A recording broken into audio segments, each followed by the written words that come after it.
Hey, GLP-1 plus sides community. Before we jump into the podcast, please take the time to leave us a 5-star review on whatever audio platform you're listening to the podcast on. Share your story and how the podcast has helped you. This will help us get referred up in the audio platform so that we can reach more people that need our help, our support, and guidance from our doctors. Help us get loud and change things. Are you interested in understanding GLP-1 medications like Ozempic, wegovy, or Mounjaro? Then join us on the Plus Sides, Cracking the Obesity Code, the groundbreaking podcast helping people change their lives one episode at a time. The Plus Sides podcast is a disruptor.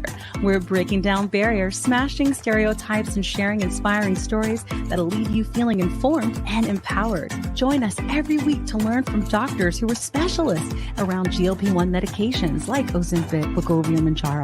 They'll provide you with science and facts to validate these incredible stories. But that's not all. We'll also bring you the voices of the GLP-1 Mounjaro TikTok community, real people who face the challenges of obesity-related diseases and disorders and discovered the incredible plus sides of GLP-1 medications. Our episodes are filled with heartwarming stories, laughter, and moments of triumph. You'll connect with our amazing community members who are reclaiming their health and experiencing their fullest lives. Are you ready to embark on a journey of discovery and empowerment? Tune in to the Plus Sides, Cracking the Obesity Code, and together we'll change the narrative around obesity and end the stigma.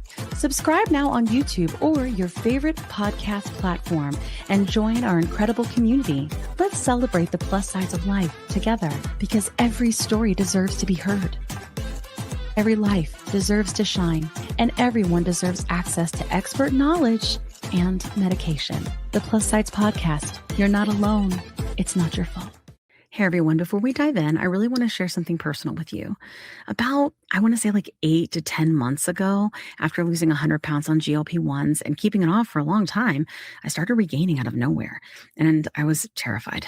But I also started having hot flashes and bouts of crying and snacky cravings and waking up at 3 a.m. unable to go back to sleep. It turns out I was in perimenopause. So I started hormone replacement therapy, which is also called HRT, through a telehealth called Winona that specializes in this. And it changed everything. And now I'm sleeping better. And my hot flashes are all but gone, thank God. And I feel like myself again. And it turns out that you can actually start perimenopause as early as 35. And well, I'm 46 and she's here. HRT has really come a long way and there's just no need to suffer anymore. So if you're like this and you're in the same boat, you can check out buywinona.com and you can use the link in our link tree to save some money. Want the fastest working GLP-1? For half the price, Ro now offers FDA-approved weight loss injections cheaper. With results you can see faster. Lose 15% of your weight with the formula from Eli Lilly that hits not one, but 2 hormones to curb hunger and nausea. Weight loss faster. Confidence higher. Price cheaper. See if you qualify at ro.co/TV. Are you interested in understanding GLP-1 medications like Ozempic, wegovy, or Mounjaro? Then join us on the Plus Sides, Cracking the Obesity Code, the groundbreaking podcast helping people change their lives one episode at a time. The Plus Sides podcast is a disruptor. We're breaking down barriers, smashing stereotypes, and sharing inspiring stories that'll leave you feeling informed and empowered. Join us every week to learn from doctors who are specialists around GLP-1 medications like Ozempic, wegovy, or Mounjaro. They'll provide you with science and facts to validate these incredible stories. But that's not all. We'll also bring you the voices of the GLP-1 Mounjaro TikTok community, real people who face the challenges of obesity-related diseases and disorders and discovered the incredible plus sides of GLP-1 medications. Our episodes are filled with heartwarming stories, laughter, and moments of triumph. You'll connect with our amazing community members who are reclaiming their health and experiencing their fullest lives. Are you ready to embark on a journey of discovery and empowerment? Tune in to the Plus Sides, Cracking the Obesity Code, and together we'll change the narrative around obesity and end the stigma. Subscribe now on YouTube or your favorite podcast platform and join our incredible community. Let's celebrate the plus sides of life together. The Plus Sides Podcast, because every story deserves to be heard. Every life deserves to shine, and everyone deserves access to expert knowledge and medication. The Plus Sides Podcast. You're not alone. Ready. Welcome to the Plus Welcome. Sides Podcast. Today, Dearly we'll be beloved. speaking to dearly We're beloved. gathered here today. If you're watching us on the YouTubes, you will see that I look a little crazy because one of our listeners sent us some new audio equipment, which is awesome, so that we could Yay, upgrade our listener. sound. Because we've been scrappy as hell, and now we're a little fancy. We're a little fancy. We're upgraded. growing Tiny like bit. we're growing a lot really fast. It's kind of Yes, crazy. indeed. Yeah. In a good way. We want to Yeah. help more people do more things. That is the goal. Now, of course, I'm talking to you as if you know me, but you may not. So my name is Kim Carlos, and this is the Plus Side Podcast, and this is Kat and Janine, and we're going to go into it in a little bit. But if it's the first time that you've come here, a little bit about where this came from. So the Plus Sides Podcast was born out of a TikTok community that focuses on basically treating obesity and related diseases as a disease medically with medicine. I know it's crazy to think, but it's true. So this is taking a lot of getting used to, this whole microphone. Anyway, but it is. That's what we know. So we talk about things like GLP-1s. So like Mounjaro, Ozempic, Wegovy, Saxenda, Victoza, and these different medications and how they treat these diseases and how people are on basically an insulin resistant spectrum and why these medications work. And we bring on a lot of doctors to help us, really understand why these things are treating, these issues we've had for a long time and why we're able to get our lives back.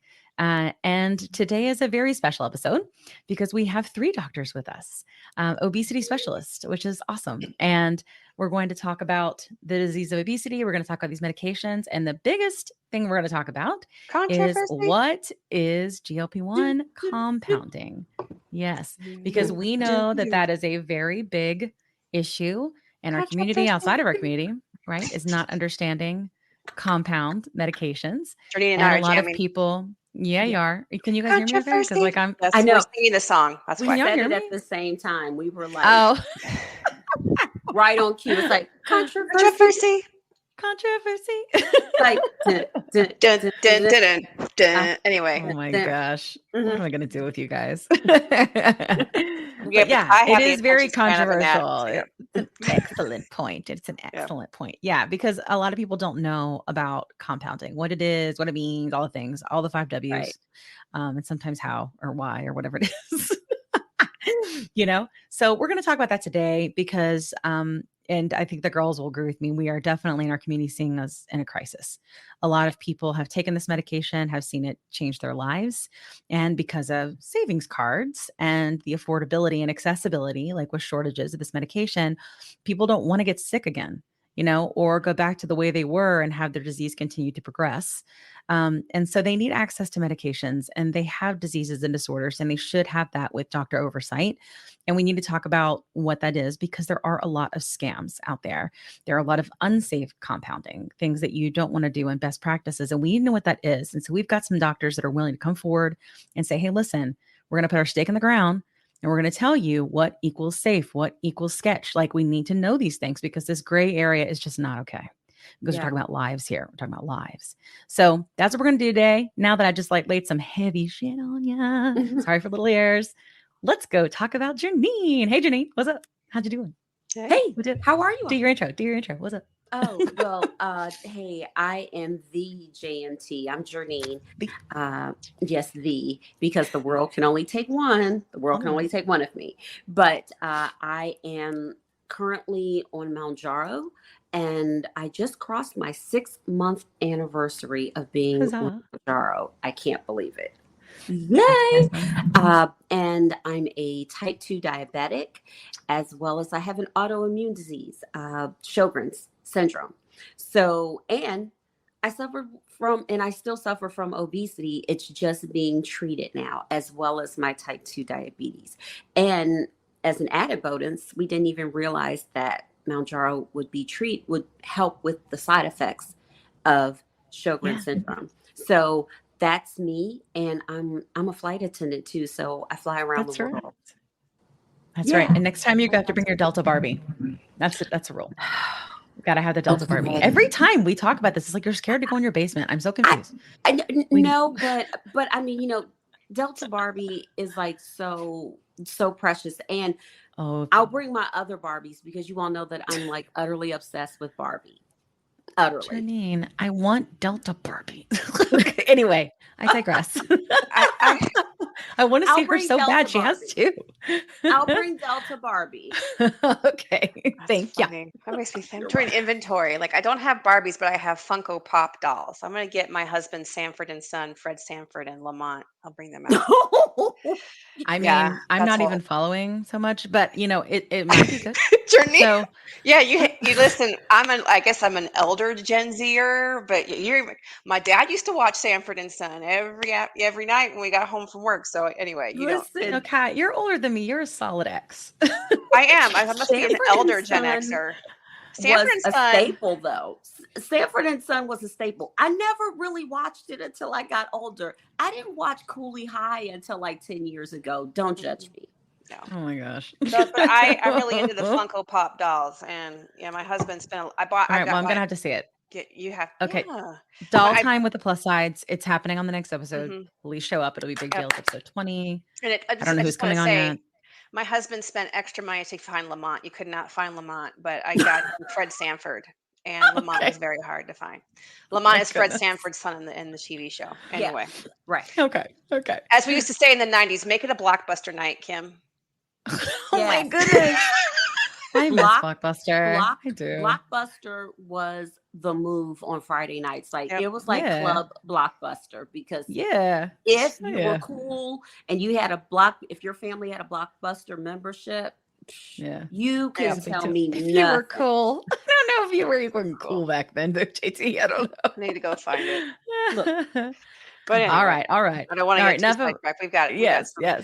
We do. We have some great professionals waiting on us. Hi, I'm Kat. I'm Kat Carter at Kat Carter 7 on TikTok.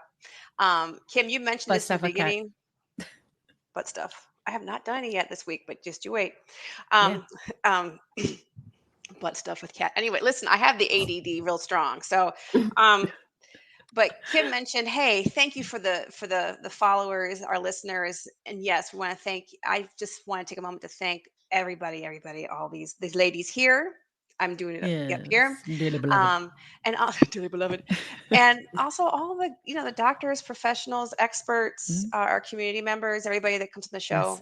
We would not have a show, we would not have a podcast, we would not be exciting if it weren't for them. So Yes, absolutely. It's community driven. That is for sure. Okay. So yes, thank you to the community. And this is a service for the community by the community. So this is great. Okay, cool. So we're going to move on. So as I mentioned earlier, we're going to be talking about compound today. So I'm going to invite in our special guests. Okay. Everybody hang tight. We're going to go one at a time. Bam. There's one. It's Dr. Myra. Whoa. Bam. There's two. It's Dr. Rosen. Bam, there's three. Dr. Adam Ripley. Welcome to our scrappy podcast. How are you guys? Good. Well, we're going to definitely do a panel today, but it's meant to be an open discussion. We want to learn. The girls and I want to learn. And I know our community is just starving for knowledge on this area. So anything we can do to help guide people would be really great. So if we ask a question, you guys want to jump in, you have a different opinion, that's great. Honestly, different perspectives here are really important because people need as much information as possible from different points of view, right? So they can make an educated decision, especially about something that has to do with their lives. Okay. So we'll get started, but I would like to kind of do a round robin so you guys can introduce yourself for those that maybe don't follow you or don't know you. So how about we just start from here over? So we'll say, hey, Dr. Myra, Dr. Myra, tell us all about you. It's nice to meet you guys again. Of course. Live. I was on here a couple months ago, but thanks for bringing me back. Yeah. I run Join Mochi, which is telehealth obesity medicine practice. So. Yes. Great. We're so excited to have you. And Dr. Rosen, tell us about you. So great to be back with you ladies.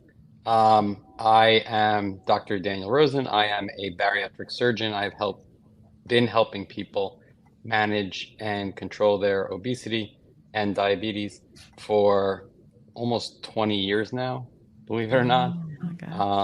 And just real happy to be here. Yeah, we're excited to have you. Thank you. Yes, thank Dr. you. Ripley, tell us about you. Yeah, You're new to thanks. plus size. You haven't been here yet. Nope, haven't been here. Welcome to Thanks for Plus Thank you. Thanks for the invite. Dr. Adam Ripley. I'm a PharmD pharmacist with Aquita Pharmacy. We do sterile and non-sterile compounding with all 50 states, and jumping on with Dr. Meyer, the consulting pharmacist with Mochi, advising on pretty much everything pharmacy, from oversights to compounds to regulation to whatever questions come up. Awesome. Oh, wonderful. This is going to be a great. We're going to learn so much. This is going to be good. And can I just say, I've been nerding out for the past week about this. Like, this is the highlight of my week. We really do. I think it's really what's so crazy about like this medication, and we talk about it a lot, obviously, is the reason we're so obsessed about it and we want to know so much about it, fascinates us so much, because it's changed our lives. You know, like when you're sick your whole life, and then the things that you struggle with get turned off just like that. Yeah. It's impossible not to think about it and be excited every single day. Like fascinating. It's absolutely fascinating. It's fascinating. Yeah. And it's just, what else could I do with my brain now that it is not just completely consumed without thinking about food? And you know what the answer is? We start a podcast. We help our community. We help people. Yeah. You know, like, it's amazing. Like, what you going to do when you make people better? Like, this is the kind of stuff that happens, you know? So that's why. Yeah. This is amazing. And can I just say, from a type 2 diabetic, this is the only medication that has worked to lower my A1C. This is really good. Only med. The only one. Yes. Yeah. Well, we are so happy. So let's get started. I think that we should assume that people know nothing, and start with deciding what a compound is, what compounded GLP-1s are, because I don't think they'd be watching this if they didn't know what a GLP-1 is, but maybe we explain that a little bit first. You know what? We will. Dr. Rosen, you have had a couple of videos, I know, specifically about what GLP-1s are and how they work. Mm-hmm. Could you give us a general overview to start, and then we'll dig in a little bit deeper? For sure. So GLP-1s are a class of hormones that are released physiologically in the end of the intestines. They are a evolutionary adaptation to prevent people from losing calories. Calories historically, evolutionarily, were at a premium, and they were hard to come by. And when you would get a large calorie load, there would be a big kill or something like that, and you would have all this food to eat. And of course, there's no refrigeration, so you would eat as much as you can, but you can overwhelm the GI tract in terms of processing and absorbing those nutrients and calories. So the intestines develop the trick to stop you from eating once you've hit that limit of overwhelming the system from a metabolic perspective. So as food reaches the end of the intestines, special cells called L cells produce GLP-1. And that GLP-1 enters the bloodstream and starts to impact both the brain and the rest of the GI tract. For the GI tract, it slows things down to prevent things from sort of being pushed through. And in your brain, it can create a sensation of being like so full, if you eat anything else, you'll vomit. Yeah. You know, that's totally a brain creation. It's a fallacy. It's a myth. Joey Chestnut, the hot dog eating champion, says fullness is a state of mind to be pushed through. Wow. And that couldn't be more true, because it's just the brain tricking you into thinking like there's food here. There's no food there. Yeah. It's just, that's the way your brain gets your mouth to stop having more food put into it. And so another term for it is the ileal brake, because the end of the intestines is the ileum. And GLP-1 eventually was identified, actually following bariatric surgery research, because it was these rapid fullness and improvement in diabetes that people saw after gastric bypass, before they even lost any weight, totally independent of weight loss. Because when you reroute the intestines, the food sort of gets to the end really quick, because it's starting in the middle instead of starting at the beginning. And they identified these hormones that were spiked, called GLP-1. And then, of course, the pharmaceutical companies came in and began to synthesize and produce them, market them, and sell them. Of course. And it's a revolution. We never saw weight loss medications like the GLP-1 class of medications, originally targeted at diabetes management and with weight loss as a side effect. And as these medications have gone through different iterations, they have gotten better and better, I think specifically from a weight loss perspective. And it seems that the weight loss achieved for non-diabetics can be even greater than what we're seeing for diabetics. Yeah. And now they've been, of course, branded and marketed directly as an obesity treatment. Yeah. Yeah. Well, and all the girls and I all take Mounjaro, which we know is hopefully going to be FDA approved in the fourth quarter of this year for obesity. So we hope that's the case. But that's another conversation about off-label use. We'll have that for another day. But that was a really good answer. I want to make sure that the other doctors didn't want to join in and share anything, a different perspective, or how they want to explain it. No. I just think that was extremely thorough. I thought it was too. But I just wanted to make sure you were okay with it too. Okay, good. I thought it was super good too. Okay, so next question is, we know that there are some people, and people who are watching probably do too, that are unable to get their medication either because of accessibility or affordability. And there are what we call compound options. Now, there's a lot of stuff about what is a compound and what's it made of, and we're going to dig into that a little bit more. But if you could just give us like a general answer, maybe we start with Dr. Adam Ripley. If you could tell us, like, what is a compound medication? So a compound drug, or a compound for short, is basically where you put two things together and you make something new out of it. It's really about that simple, or two or more things. I mean, you can take two things, or you can take 3 or 4 or 5 drugs and put them together, and you make a compounded drug product. In that fashion. So it's really just, it pretty much is that simple, just bringing those things together and creating something new.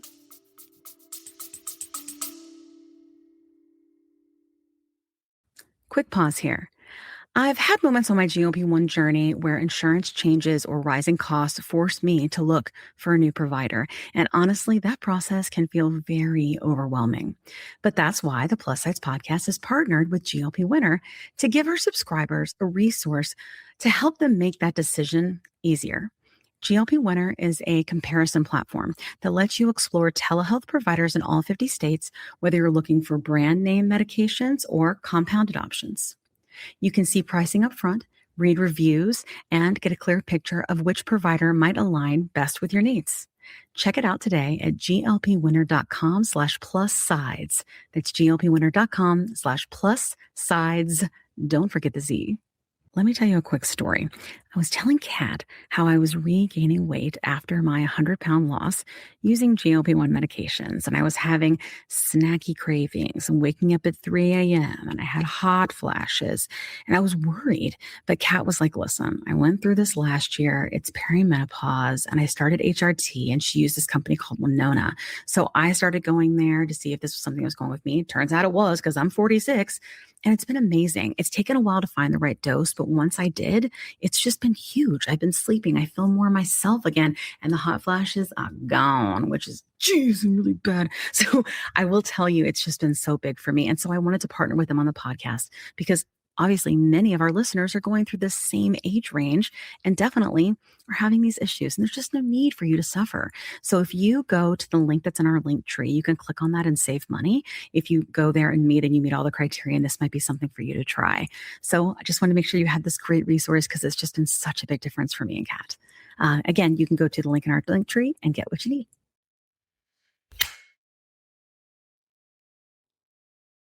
"20 seconds a week to lose 20% of your weight in a year with diet and exercise. That's the power of GLP-1s through Ro.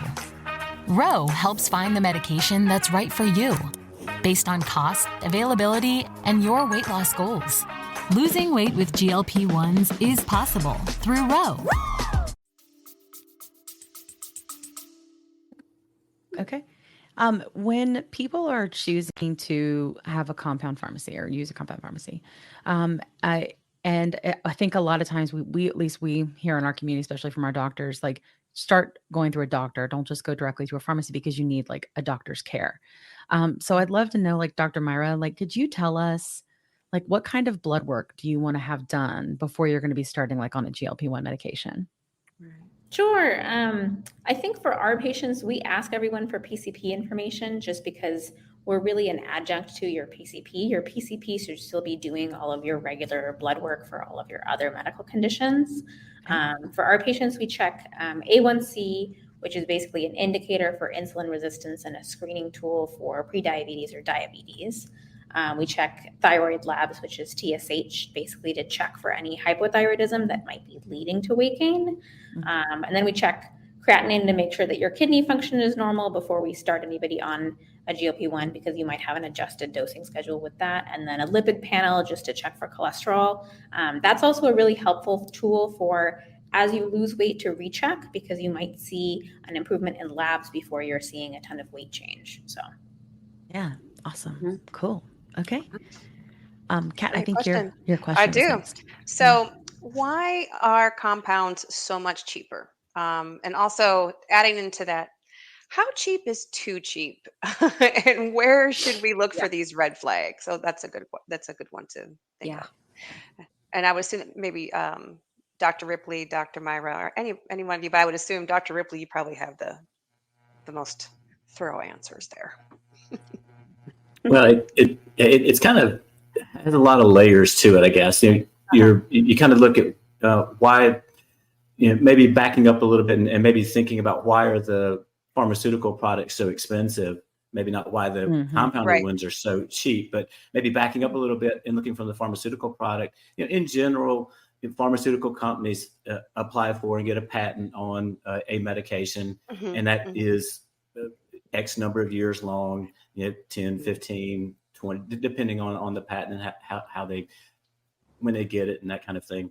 And basically, we have a free market, and they can charge what they want to based on the demand that's out there. A lot of times, what insurance companies will pay for it, what the population will pay for it. They back in a lot of their development costs over the years, a lot of their research, a lot of their developments that might not have gotten to the market. A lot of those things are layered in and rolled into the cost of a drug. And then they've got what they would say, let's say maybe once the patent is out there, they might have maybe a 10-year window. They would call it a small window to recoup a lot of that investment that they've put in. So they would argue that we're paying for the research and we're recouping our costs and we're making a profit so that we can kick it down the road for the next big thing to come out. So a lot of free market forces, a lot of research, a lot of things like that on why like the pharmaceutical products are so expensive. So on the flip side, when you look at a compounded product, compounding pharmacies don't have that layer or extra layers of research and years of overhead costs and research and development rolled in. Compounding pharmacies, for the most part, really base their pricing on what the material costs, what their overhead is, what the employees' time, pharmacists, technicians, employee time, cost of goods, cost of compliance, a really smaller overhead number when you start looking at an overall product piece. So for the most part, a lot of the drug products themselves aren't that expensive. A lot of it is in the labor of putting it together, the compliance to make sure that it's safe, it's accurate. And then, so that's I think where you get a lot of the cost and the price difference between, say, something that's compounded and then a larger pharmaceutical brand name product that's on the market today. Gotcha. And so what would be, I guess, maybe a red flag of how cheap would too cheap be? If you hear someone saying $100, like, is that scary? Well, I think that would probably the same old adage. If it's too good to be true, it probably is. Perfect. Yep. So if it's somebody's advertising it for $30 or $90, or if you think it's too good to be true, there's probably something behind it. There's more to that story. So if you think it's too cheap, you're probably right. It probably is too cheap. It's hard to put a hard number on it, but I think you got to put that. You got to have the smell test, I think. Totally agree. And building on to that, so we're on the what I'm seeing on TikTok with some of our users is the reconstitution and the safety of doing it at home. Is it safe to do it? I know, right? This is for all you all cutting on. Yeah, just chime in. Is it safe to do it at home? Is it, and also, building on I that have a major problem with this. Let's all right, you get to answer it. I'm just going to jump in in on this one because, like, thanks, Dr. this Roseman. is crazy to me. You're just Crazy. listening. You could hear like Dr. the Rose's notion eye rolling. of a patient taking a powdered version of a medication and doing their own dilution in order to come up with potentially the recommended concentration, presuming they don't screw this up. And we have patients, I'm sure Dr. Myra would agree with me, we have patients that make dosing mistakes all the time. You have patients that get sent the wrong medication, so they give themselves a 15 milligram dose instead of a 2.5 milligram dose, and they're vomiting for 3 days, need to be in the emergency room for hydration. And that's without them mixing it. You have patients who dose themselves instead of 50 milligrams, they dose themselves 0.5 milligrams, or instead of 50 units, they dose themselves 0.5 units because 50 units is 0.5 ml. So they may give themselves like the tiniest sliver of medication in a insulin syringe and then wonder why it isn't working. Yeah. And so that's without mixing it themselves. So the idea that a patient would be injecting sterile water or sodium chloride into a vial of powder and mixing it up, that's a complicated thing for me to do myself. And that's something I would do, let's say, for Botox. Botox comes in a powdered form and has to be reconstituted in the doctor's office. I think it's really dangerous for patients to be their own pharmacist, in essence. Yeah. And do that diluting. I think it will either result in a number of people getting too little medication or a number of people getting too much medication. What about the sterility of it? Like, in terms of like doing it at home? I've heard different things. I'm not sure if that's valid, but presuming that they're providing a vial of sterile saline or sterile water, and they, and are using a sterile syringe, I don't think the sterility is as big of an issue. I just think the possibility of errors is much higher. And I think that it speaks to, like, if you're getting a vial of just powder, and I know people do it, but I don't know who does it. So if someone does do this and they want to chime in, I'm perfectly happy to hear that perspective. But it speaks to a system that isn't really being thought out from a patient-friendly perspective.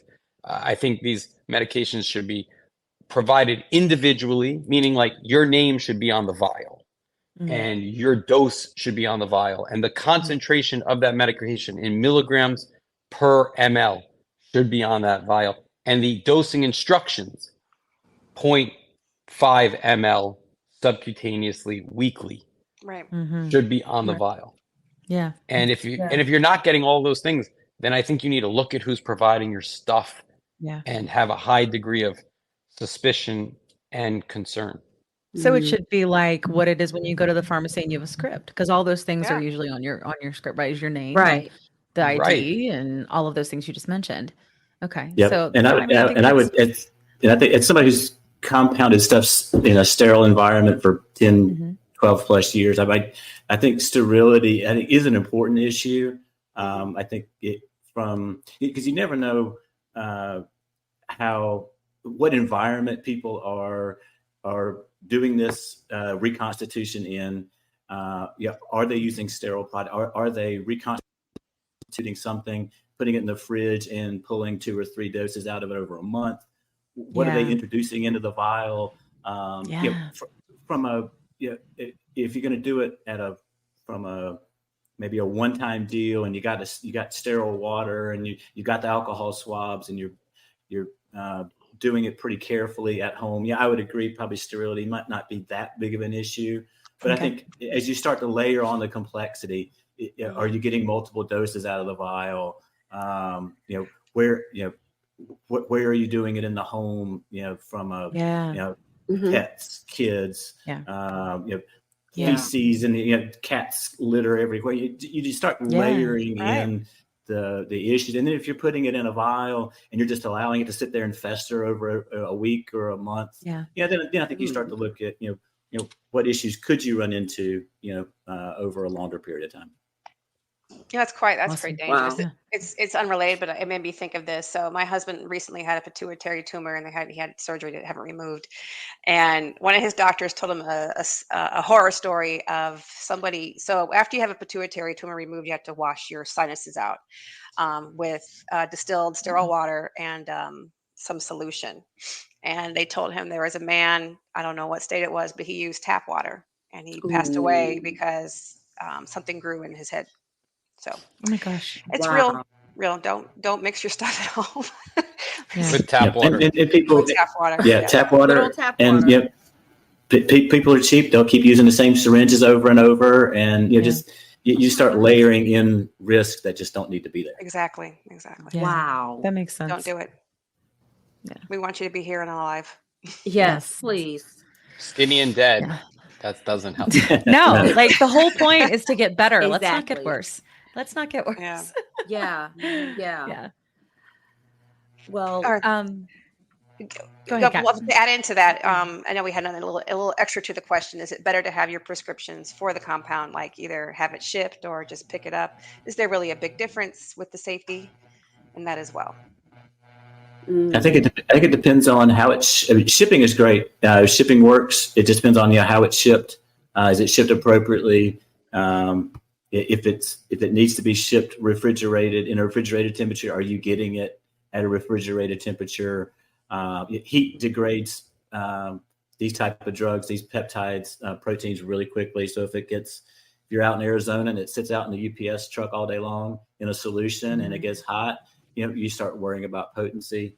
So I don't think it's necessarily is shipping better than picking up. I think it's a matter of how it's delivered, and is it shipped correctly, and is it being stored correctly, and are you receiving it in a manner in which it should have been stored, and that there's not, and how long did it take it to get? Did it come overnight? Did it come 2 days? Did it go out to Arizona and then come back to South Carolina and then go back to Missouri? And you start to worry about exposure to temperatures and potency and that kind of stuff. So I think it's more important about how it's delivered rather than the manner in which you pick it up. And what about if it should come from your doctor, or if it should come from, God forbid, like, I'm sorry, but like a day spa, not a day spa, like a med spa or like a weight loss clinic. Like, I mean, in terms of like buying it there versus like how, again, like Dr. Rose was saying, like specifically it being from you, is it a best practice for it to come directly from the compound pharmacy? I hear lots of different things. I'm not sure. Yeah. Well, in my practice, we do a lot of shipping. Shipping's great because, again, I agree with Dr. Ripley. It's based on how it's packaged, the reliability of the delivery.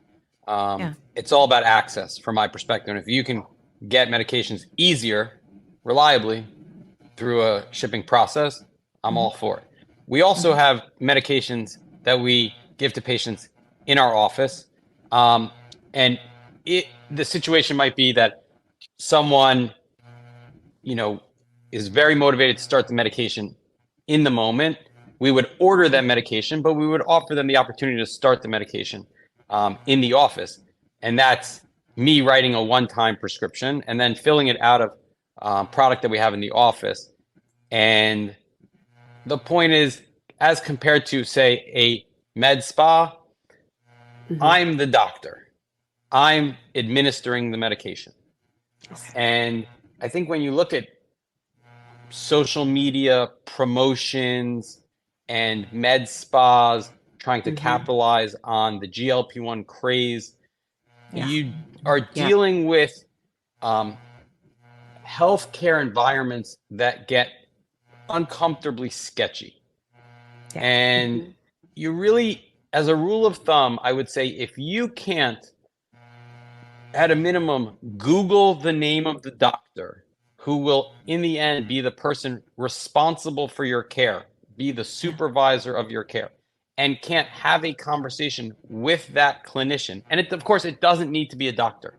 It can be a PA or an NP, but if you can't have a conversation with that clinician who is overseeing your healthcare and administering these medications and prescribing these medications in order to have your questions answered and in order to report complications or negative reactions to these medications and seek advice and care, then I think you're exposing yourself to problems. And that for me is a big red flag. If you can't identify who is the healthcare provider, not just someone working at a med spa. And even if it's a nurse or an MA, I think you have to be able to identify who is the healthcare provider, who is ultimately taking responsibility for your care. Right. Yeah. Right. Totally. I know med spa directors who don't set foot in the med spa ever. Yeah. Oh, wow.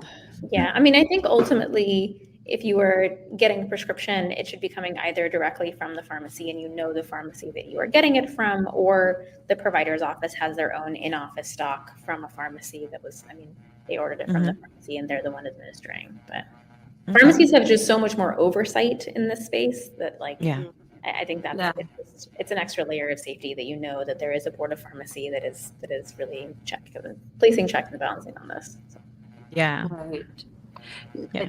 And when you all were, when we were talking about the delivery method of compound medications, is it best to have them shipped overnight, or is there like a maximum shipping time frame that you all will ship? Because we're seeing on TikTok and other social media platforms where they're receiving their compound medication overnight and then like their unboxing videos. Yeah, I would say that the standard is probably overnight. That's probably a pretty good rule of thumb. But also it depends on what dosing form. What are you getting? Is it an injectable? Does it need to be stored in the refrigerator? Is it a shelf stable liquid or a tablet or whatever it is? I think probably at a minimum, definitely no more than a 2-day kind of FedEx or 2-day kind of delivery. If there's some temperature control in the box, if there's some particularly in the hotter months, but not necessarily just the hotter months, but in the hotter months, are there ice packs in there? Is it able to be temperature controlled from a delivery perspective? Anything much over that, particularly if it's an injectable drug, overnight's probably the way to go. Much over a day or two. Even some of your best shipping at that point probably is not going to keep it at a really good, consistent temperature. So that would be what I would think. And I would add on to that, just because it comes 5 days later, or 7 days after your visit with the physician, doesn't mean it took a week to get there. There's like processing times. And, good point. So like when it actually ships is what you want to be looking for, is the date it's gone. Not when the 1 label's to 2 created, but when days it's would gone. be standard. Yeah.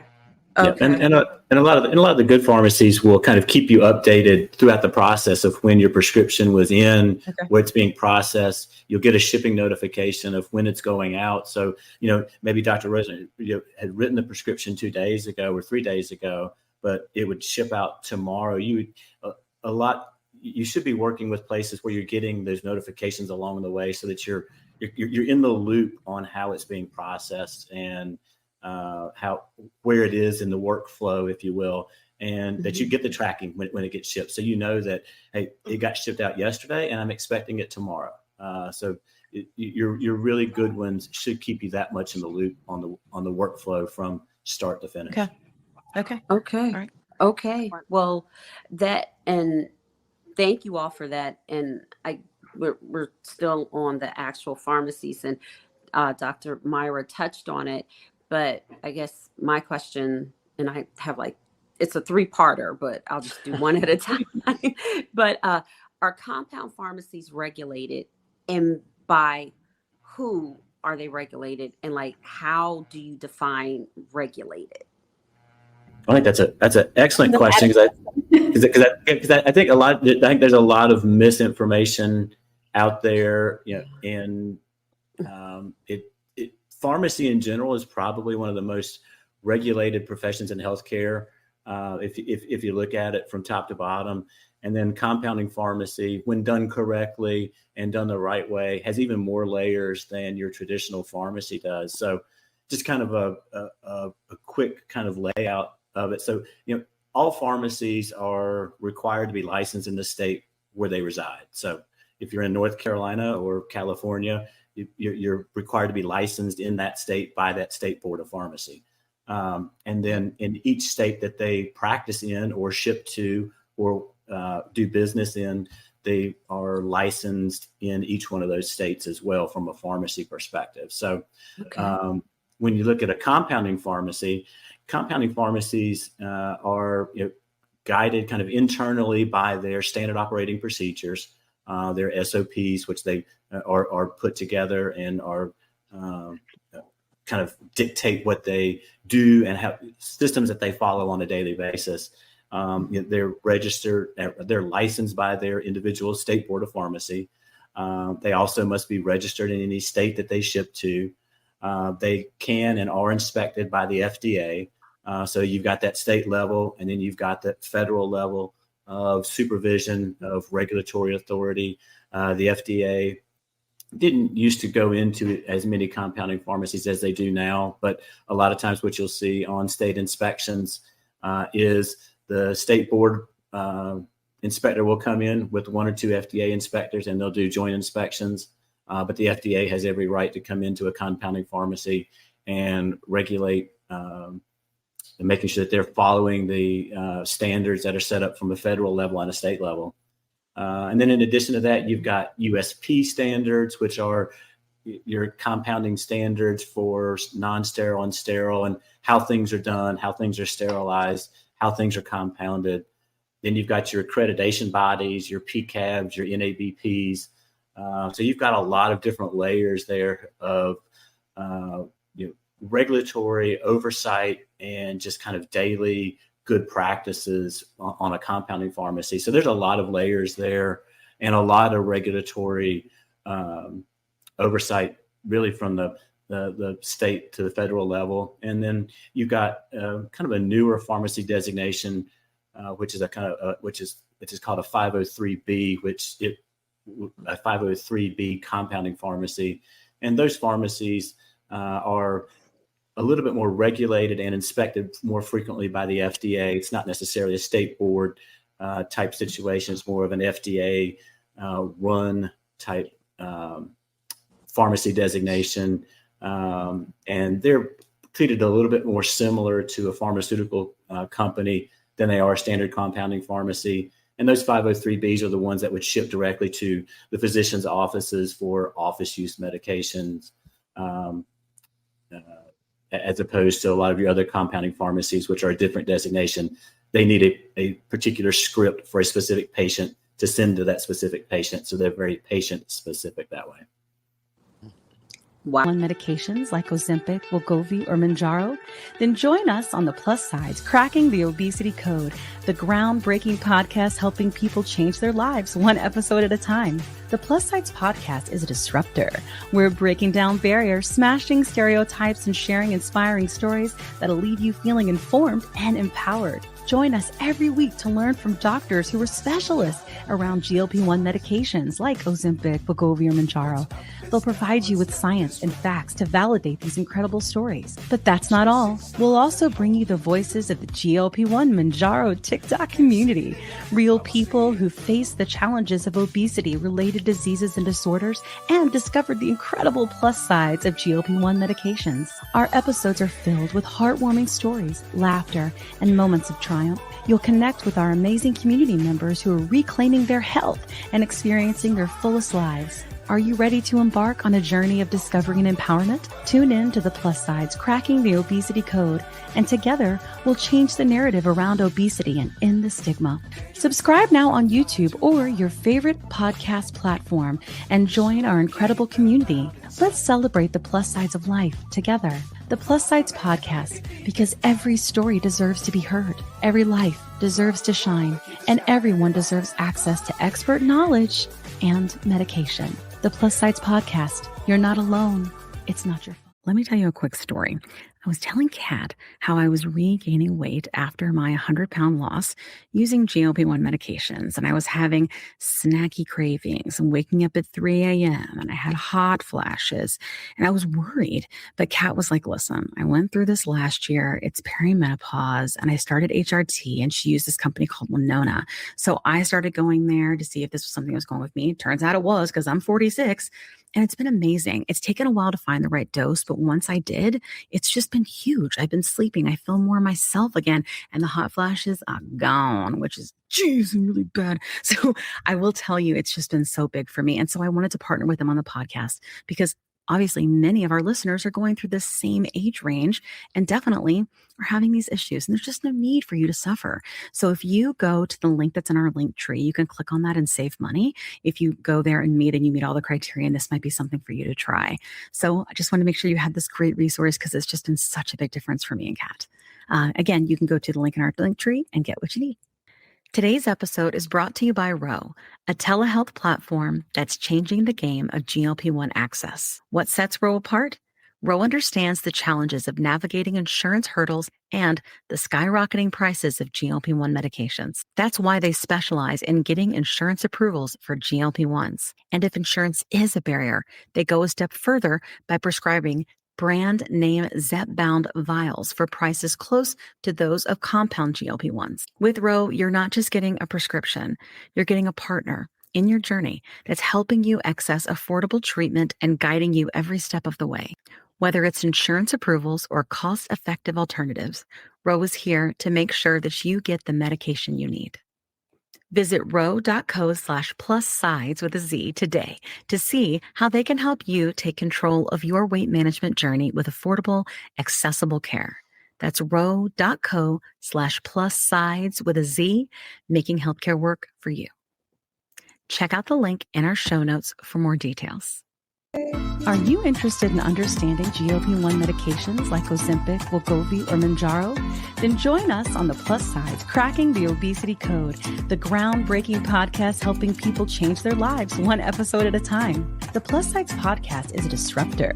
We're breaking down barriers, smashing stereotypes, and sharing inspiring stories that'll leave you feeling informed and empowered. Join us every week to learn from doctors who are specialists around GLP-1 medications like Ozempic, Wegovy, and Mounjaro. They'll provide you with science and facts to validate these incredible stories. But that's not all. We'll also bring you the voices of the GLP-1 Mounjaro TikTok community, real people who face the challenges of obesity-related diseases and disorders and discovered the incredible plus sides of GLP-1 medications. Our episodes are filled with heartwarming stories, laughter, and moments of triumph. You'll connect with our amazing community members who are reclaiming their health and experiencing their fullest lives. Are you ready to embark on a journey of discovery and empowerment? Tune in to the Plus Sides, Cracking the Obesity Code, and together we'll change the narrative around obesity and end the stigma. Subscribe now on YouTube or your favorite podcast platform and join our incredible community. Let's celebrate the plus sides of life together because every story deserves to be heard. Every life deserves to shine, and everyone deserves access to expert knowledge and medication. The Plus Sides Podcast. You're not alone. It's not your fault.